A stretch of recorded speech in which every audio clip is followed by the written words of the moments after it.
ඒ කාලේ අපිට හිටියා යෝකර් පන්දුවේ රජවරු. ඒ වගේම ස්විං පන්දුවේ රජවරු. ඒ විතරක් නෙමෙයි. ඒ ක්‍රිකට් යුගයේ අපිට අයිති වෙලා හිටියා කැරම් පන්දුවෙත් රජ කෙනෙක්. ඔහු එක යුගයක පිතිකරුවන් දනගසපු කැරම් පන්දුවේ රජු අජන්ත මෙන්ඩිස්.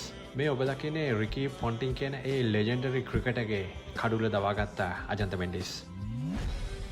ඒ වගේම මේ ඔයගොල්ලෝ දැක්කේ විරාත් කෝහ්ලිගේ කඩුල ලබාගත් අජන්ත මෙන්ඩිස්. මේ ඔයගොල්ලෝ දකින්නේ අජන්ත මෙන්ඩිස්ගේ ඩෙබියු මැච් එක.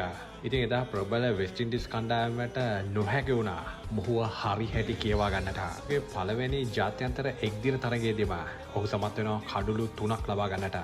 ඒ අතරට ක්‍රිස් ගේල්, ඩැරන් සමි සහ ජෙරම් ටෙරර්ගේ කඩුළු 3 එකතු වුණා. ඒ වගේම අදටත් එක්දින තරඟ රටාවේ වේගවත්ම කඩුළු 50ට හිමිකම් කියන්නේ ලිස්ට් එකේ පළවෙනි තැන පසුවන්නේ අජන්ත මෙන්ඩිස්. ඒ වගේම තමන්ගේ පළවෙනි ටෙස්ට් තරගයේදී ඉන්දියාවට එරෙහිව කඩුළු 8ක් ලබාගත් අජන්ත මෙන්ඩිස් තමයි ශ්‍රී ලංකාව වෙනුවෙන් ටෙස්ට් ඩෙබියු එක කඩුළු 8ක් ලබාගත් එකම ශ්‍රී ලාංකික පන්දුවන්න අදවන්නේ. එදා ඒ තරගයේ ප්‍රබල ඉන්දියා කණ්ඩායම පරාජය කළා ශ්‍රී ලංකාව ජය ගන්නවා ඉනිමකින් සහ ලකුණු 239කින්. ඒ වගේම අජන්ත මෙන්ඩිස්ගේ එක්දින තරග රටාවේ හොඳම පන්දු යැවීම සඳහන් වන්නේ ඒ ප්‍රබල ඉන්දියානු කණ්ඩායමට එරෙහිවයි. ඒ 2008 ඒෂියා කප් ෆයිනල් එක ප්‍රබල ඉන්දියානු කණ්ඩායමට එරෙහිව.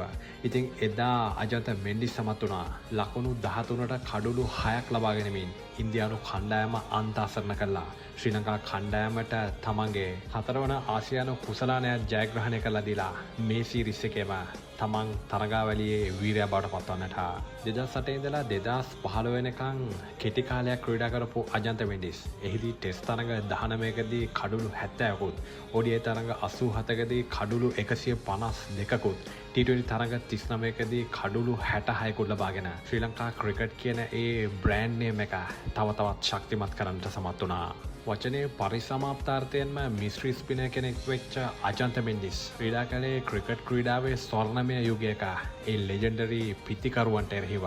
ඉතින් ඒ කාලේ AB de Villiers වගේ ඒලියන්ස්ලාත් මේ මිස්ට්‍රි ස්පිනර් හමුවේ අසරණ වුණා. 2014 T20 ලෝක කුසලාන කණ්ඩායමේ චරිතයක් වෙච්ච අජන්ත මෙන්ඩිස් කියන්නේ ශ්‍රී ලංකා ක්‍රිකට් වලට වගේම ශ්‍රී ලංකා ක්‍රිකට් රසිකයන්ගේ හදවත් වලටත් අමතක නොවන තරඟ එකතු කරපු චරිතයක්. ඉතින් මේ චරිත ක්‍රීඩා කළේ ශ්‍රී ලංකා ක්‍රිකට් ස්වර්ණමය යුගයේ වගේම අපේ ජීවිතේත් ලස්සනම කාලය කියලා කිව්වොත් හරියි. ඉතින් මම හැමදාම කියන වගේ ක්‍රිකට් ලෝකෙට මොනතරම් දක්ෂ ක්‍රීඩකයන් බිහුණත් අපේ හදවත් හොරකම් කරපු මේ වගේ වචනයේ පරිසමාප්තාර්ථයෙන් දක්ෂ ක්‍රීඩකයෝ ආයෙ බිහි වෙන එකක් නැහැ.